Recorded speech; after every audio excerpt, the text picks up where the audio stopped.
another episode of Library Gals Go to the Library, where your favorite bookworms give our recommendations from the Delaware County District Library. So don't worry, we'll help you find something new to get lost in.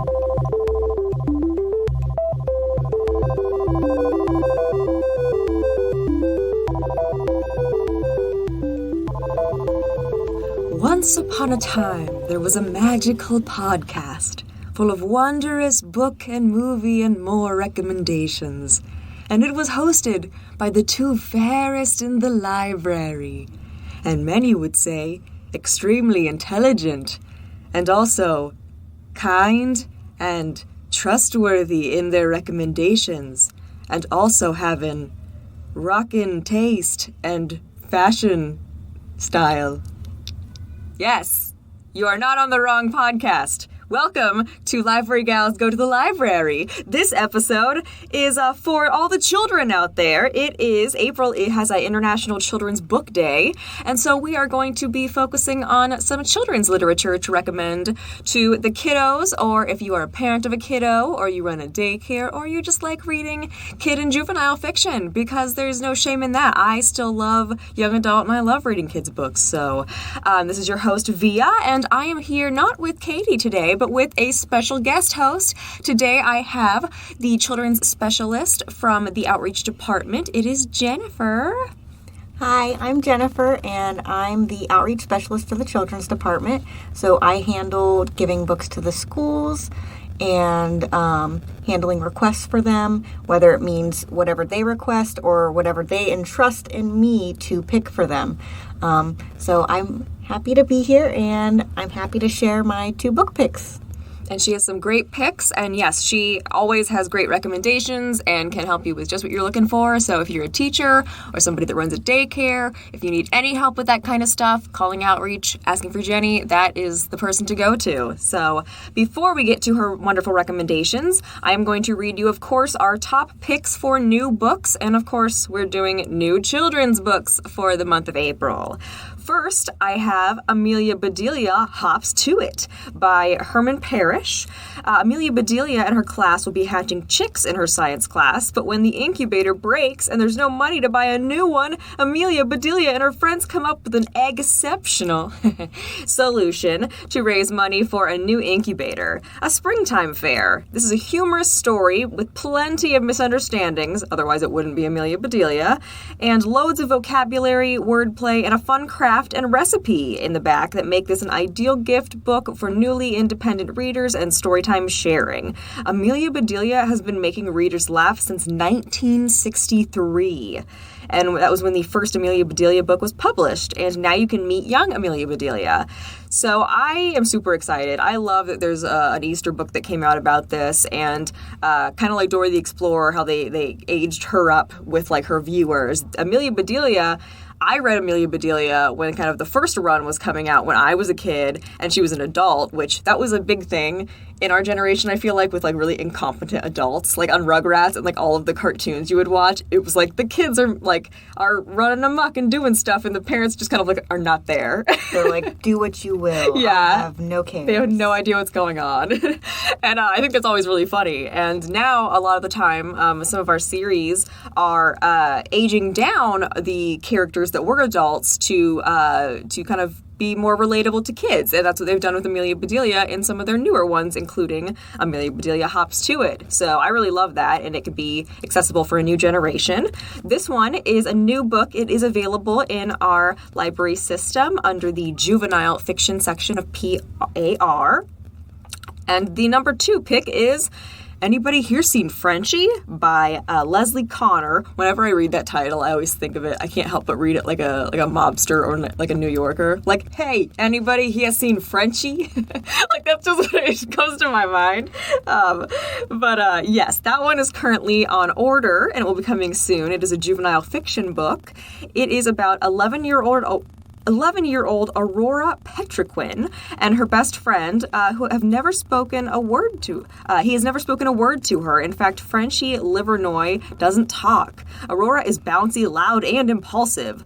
a big old blurter, as they say in this book. Making friends has never come easily, but when Frenchie, who is autistic, silently chose Aurora as his person back in 3rd grade, she chose him back, and they make a great team sharing their love of the natural world in coastal Maine. In the woods, Aurora and Frenchie encounter a piebald deer, a rare creature with a coat like a patchwork quilt. Whenever it appears, Aurora feels compelled to follow. At school, Aurora looks out for Frenchie, who has been her classmate until this year. One morning, Frenchie doesn't make it to his classroom. Aurora feels she's to blame. The entire town begins to search and everybody wonders, how is it possible that no one has seen Frenchie?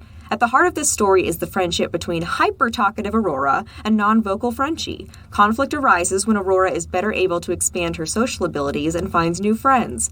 When Frenchie goes missing, Aurora must figure out how to use her voice to help to find him and lift him up when he is found. So I really love the representation in this book, and I have this on my to-read list. I'm very excited to get into that.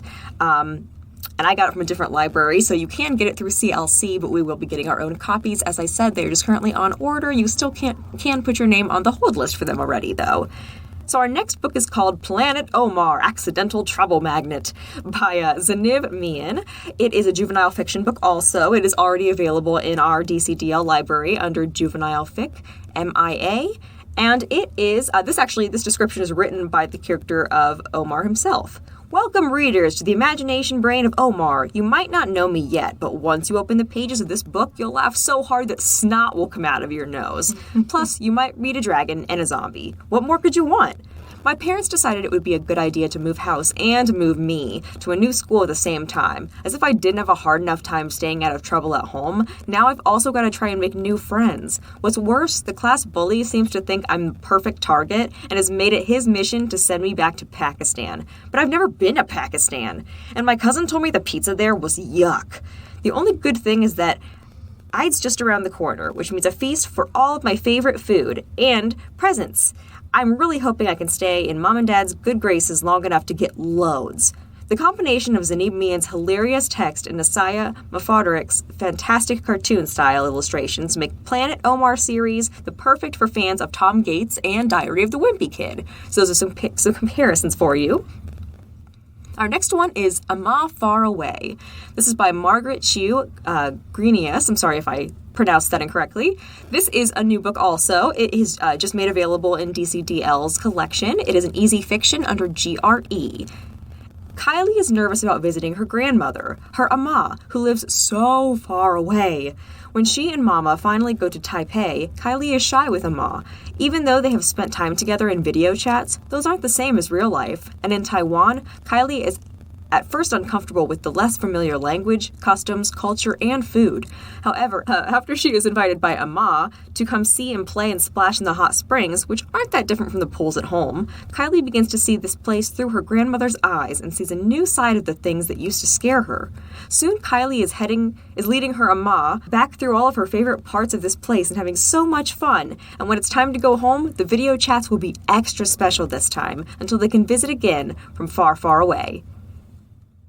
And this also includes some back matter at the back of the book from the author and illustrator. Their notes and guides to some of the cool places in Taiwan and some of the best places to get food, which I really love. I like that they provide additional kind of traveling tips for that, so you can kind of feel even more in touch with the culture of the country that they're doing.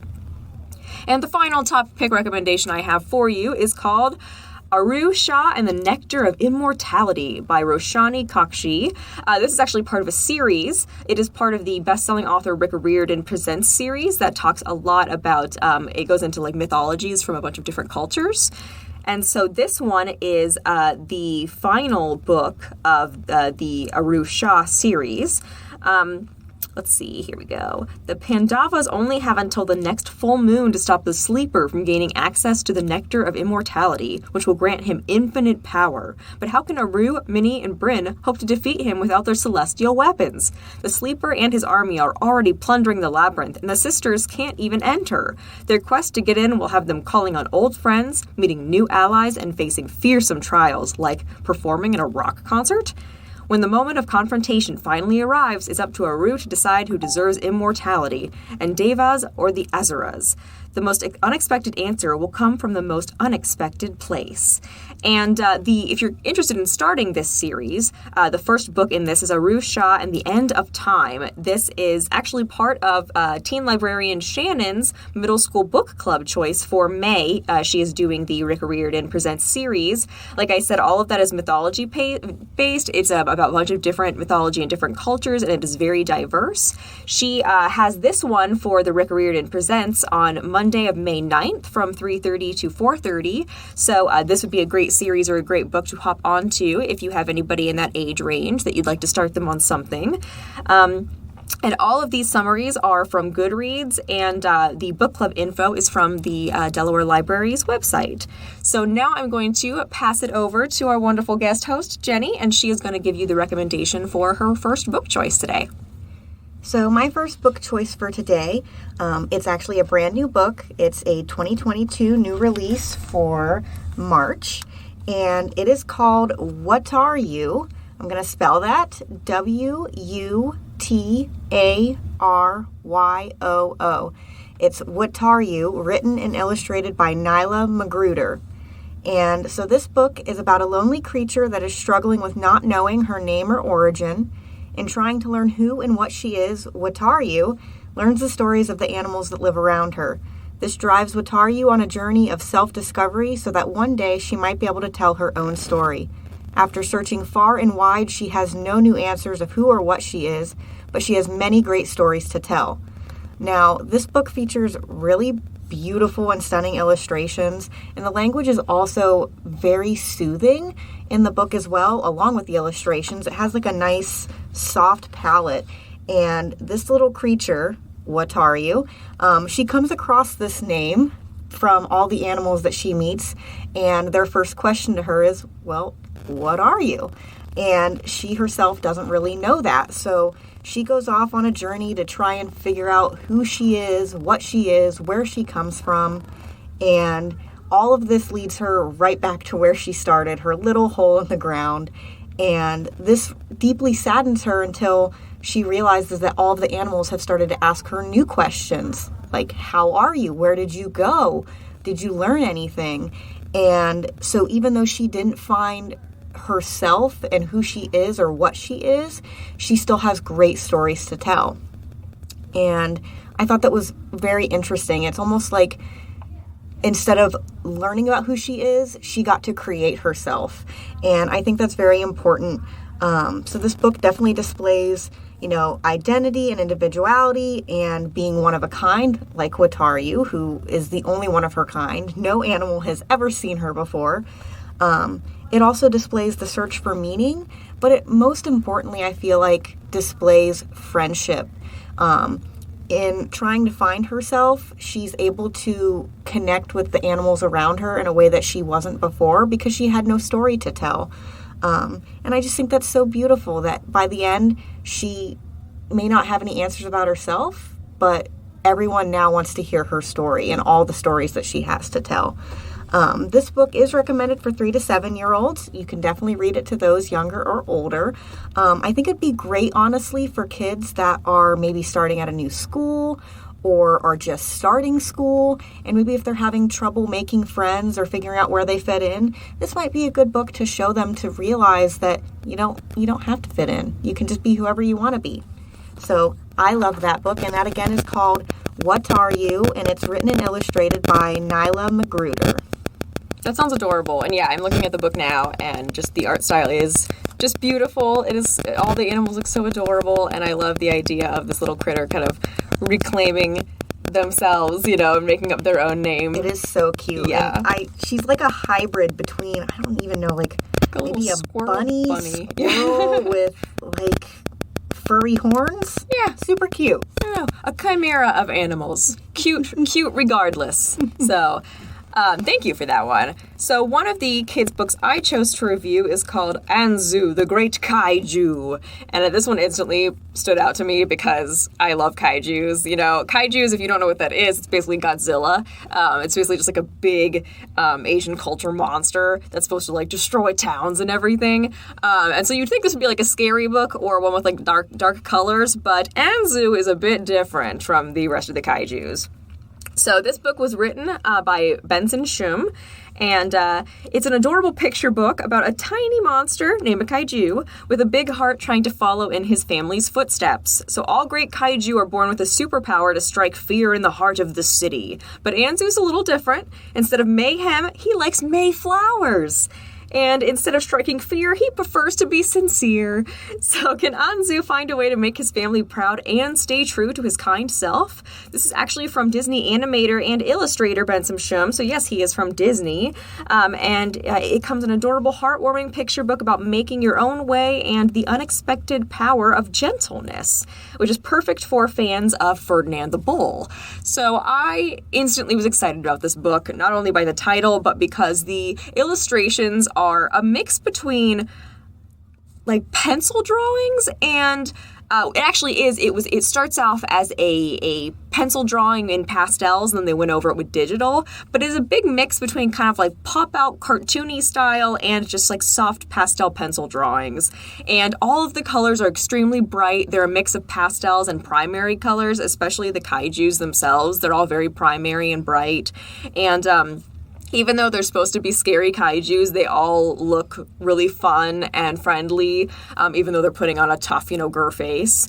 And this book just really touched me because I love the message of gentleness being a power. As an introvert, it reminds me a lot of that kind of quiet, the power of being an introvert book. And I like this version for kids. And, kind of saying that being gentle and being kind, you don't have to be loud and powerful and forceful to, make an impact on the world. And so Anzu goes throughout the book trying to learn from the lessons that his mom and dad kaiju are trying to teach him and not succeeding at them because that's not his strength, that's not his power. He was given the power to kind of poof flowers out of his hands and like create like nature-y flower things. So it's adorable. It reminds me a little bit of the sister in Encanto, the one that's like just makes everything grow and pretty and flowers. So yes, it's her but in kaiju form, and so he ends up making the people of the city he's assigned to like love him and cheer and make them super happy. And so he thinks he's failing, but then when he finally does the one thing that scares them, he feels horrible inside because he doesn't want to make people feel bad. And so he learns that, his power is good too, and he can use it for other things, and that he wants them to be happy. And so he is able to kind of harness his own power and show the other kaijus that there's nothing wrong with that. So our books kind of have a bit of a theme. It's represent, being true to yourself and in a world where you're different. So I also loved Anzu. Mm-hmm. It was one I actually read a few weeks back, and I loved it. It's very adorable. The little itty-bitty creatures that are, his city are too cute. And I think another lesson that it teaches is, yes, you can follow in your family footsteps, but there's also power in like making your own path, and that you don't necessarily have to follow in the steps of your parents. And it's just so cute how he makes his own way and how he's determined to be happy and have his city be happy. And it doesn't all have to be about aggression like the other kaijus. He's really like paving a new path. And so it'd be great if they wrote a sequel where you got to see a new path of kaiju. Oh, that would be like them all trying to learn from him now how to be kinder. Yes, that'd be that would so be a great precious. idea. All right, what else do you have for us, Jenny? Okay, so just because it's my second pick doesn't mean it's any lesser than the first. To be honest, this is actually probably my top pick because I'm obsessed with bulldogs. So saying that, I am bringing you Hugo and the Impossible Thing, written by Renee Felice Smith and Chris Gabriel, and it is illustrated by Sydney Hansen. This book was published in 2021, and it features an adorable little French bulldog. So one day out of the blue, Hugo, an adorable French bulldog, decides he will try the impossible. He asks all of his friends if they've ever attempted the impossible thing, but no one ever has. It's impossible, they say. But with the power of friendship and teamwork, can the impossible thing become possible? So this book is great because it displays the importance of trying, not just accepting things for as they are. He asks every friend of his if they've ever attempted the impossible thing. And they're like, of course we haven't. It's impossible. Why would I even try?